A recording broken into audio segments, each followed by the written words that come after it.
Huri ake ina nei ki ngā mahi a hini rehia me tāne rore, ko te niwha o tū, ko te ngeri a te tangata i puni taka maira i te whatarangi whakataetai i te rohe o Aotearoa. Ko te mātā hau ariki ia, kia uru ki te matatini. Ko te mātā hau whaiti ia, kia wero i ngā kaupapa o te wā.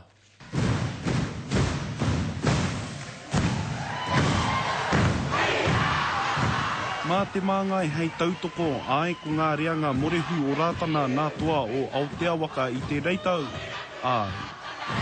Kei te tūwhakaiti mātau i tēnei wā, me hoki atu ki te kāinga, i te mutunga mai o te rangi, ko mātau katoa ngā toa.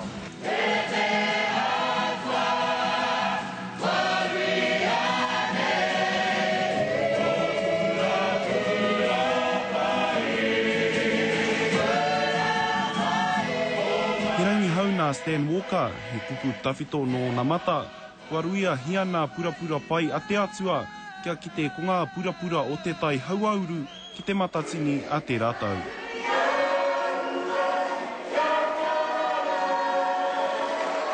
He kanohi rongonui e nei toki o te awa o whanganui ki te whakataetai matatini, engari e hara koe nei kanohi ka kitea a te rātau. Koe nei karu pūkana ki o Tūtū Kahika.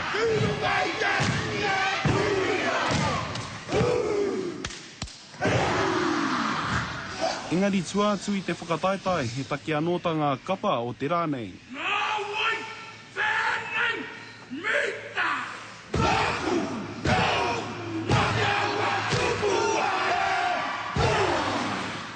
Ara kia tika te tuhi me te whakahua i te kupu whanganui. He haka tēnei kia wakaatu tā mātou wakaaro nui, tā mātou pauri ki te ratake e taka ia ki runga i te reo o Wangani. I kaha tonu ana te rōpū o Pātea kia riro koto rātou waiata rongonui rawa i te turanga tuatahi o nā puoro waiata o Aotearoa.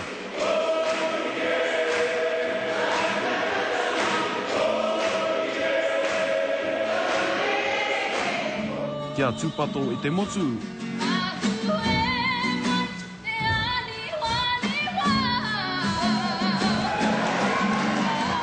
He reo rorika no te hauauru e haere ake nei. Ka para tā whai, te karere.